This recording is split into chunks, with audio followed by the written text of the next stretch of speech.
Petro Konashevych-Sahaidachny was a Ukrainian political and civic leader, hetman of Ukrainian Zaporozhian Cossacks from 1616 to 1622, a brilliant military leader both on land and sea. While being a Cossack Hetman, he transformed the Cossack Host from the erratic military formation into regular army. Under his leadership, the Cossacks, the Orthodox clergy and peasants had been begun to emerge as a united nation. His troops played a significant role in the Battle of Khotyn against the Turks in 1621 and Prince Władysław's attempt to gain the Muscovy throne in 1618. Early life. Petro Konashevych was born in Polish-Lithuanian Commonwealth in the village of Khotyn, sea 3 miles away from Sambir in the Ruthenian voivodeship, into a Ukrainian Eastern Orthodox noble family.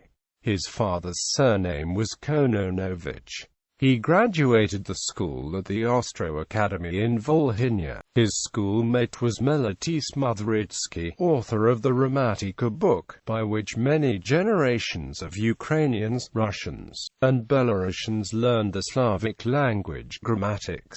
From an early age he learned the weapon and horsemanship skills. He joined the Cossacks of Zaporozhian Host and took part in Cossacks' military expeditions to Moldavia in 1600 and Livonia in 1601.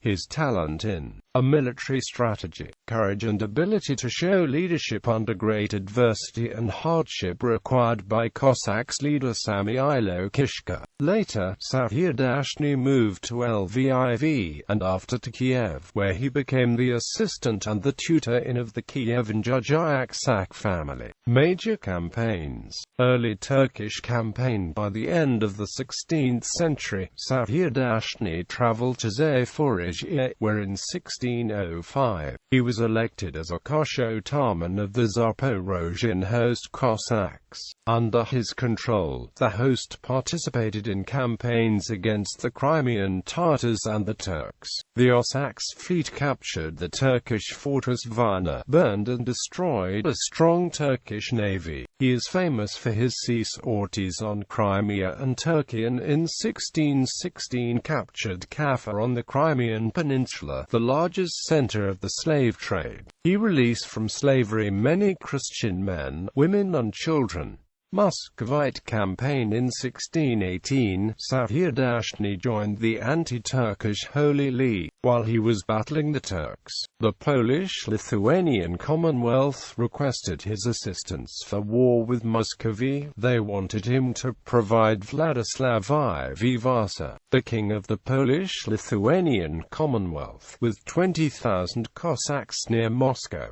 Sahaidachny did, and seized the forts in the cities of Kursk, Livny, Yelets and many others. Near Serpukhov, Sahaidachny forced the Muscovite army to flee. The Muscovite troops under command of the voivode G. Volkonsky forced Cossacks to take a detour, but were unable to stop the advance of the Cossacks' regiments to Moscow. In September 1618 he forced to flee the army of another Muscovite nobleman, Vasily Buturlin. Later, united army of Yan Karol Chodkovich and Sahaidachny sieged Moscow, and the 11th of October unsuccessful attempted to take the Arbat gates. In late October, the army of Sahaidachny moved in raid towards the south from Moscow. During this raid was captured the Serpukhov city, and in early December the Kaluga city. John III Sobieski wrote that this successful raid caused panic among Russians and forced them to conclude negotiations as soon as possible. The whole campaign finally culminated in December 1618 by signing the Truce of Juliano, resulting in the greatest territorial expansion of the Commonwealth. The Cossacks' invasion of Muscovy is not the best page of Sahaidachny biography. Sahaidachny and his Cossacks have been positioning themselves as supporters of the Orthodox Christianity and a potential ally of the Muscovy. However, they left the bloody trace which was extended from Livny to Moscow and back to Kaluga and Kiev. In research of Russian, Ukrainian and American historians, Cossacks have been blamed for destroying and robbing of Orthodox churches, cities, villages, killing children and women who belonged to Orthodox Christianity. Later, Sahaidachny asked Patriarch Theophanes III of Jerusalem to forgive him for such behavior. Sahaidachny returned to Zaporozhian and did not only become a Khotyn, but was also the hetman of Ukraine. In order to avoid conflict with the Poles, Sahaidachny agreed to limit the Cossack register to 3,000 men. The remainder were regarded as peasants. He also banned unauthorized Cossack sea raids to Turkey and agreed with the king right on the approval of Sahaidachny-appointed Cossack officers. Restoration of the Ukrainian Orthodox hierarchy. Not only did Sahaidachny fight for control, he also fought for the religious and cultural rights of the Ukrainian people. In 1620, he registered himself and his entire Zaporozhian host as students into the Kiev Epiphany Brotherhood School that preceded the current Kyivmo Academy. It was done in order to protect the school from conversion from an Orthodox school into a Roman Catholic Jesuit collegium. He also contributed to the establishment of a cultural center in Kiev and sought to unite the Cossack military with the Ukrainian clergy and nobility.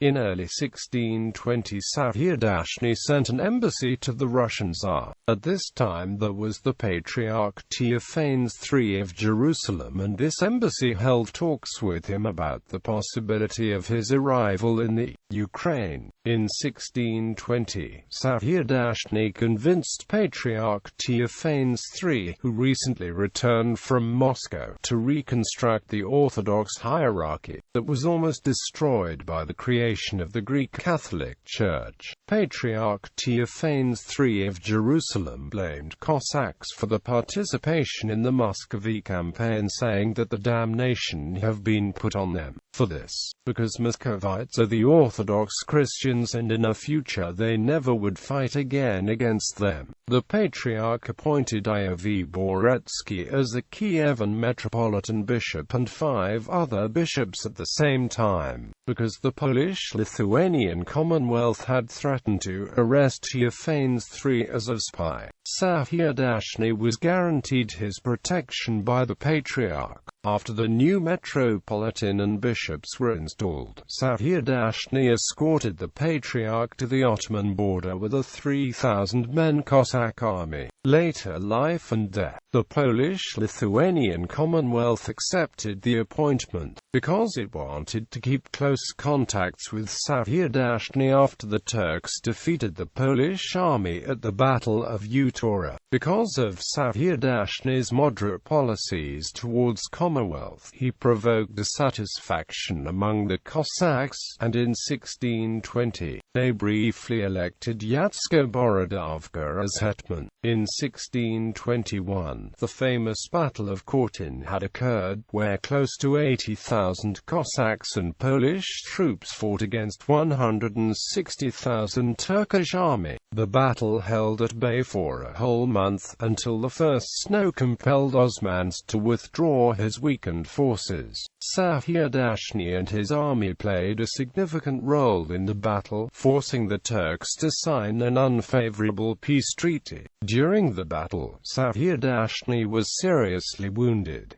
After the battle, the Polish king for the service rewarded Sahaidachny by the sword. On March 20, 1622, Sahaidachny died in Kiev due to the wounds he suffered at the Battle of Khotyn. He was later buried in the Bratsky Monastery of Kiev. He left his assets to the Brotherhood schools in Kiev and Lviv for church causes. His legacy was so great that most of the population of Kiev attended his funeral en masse.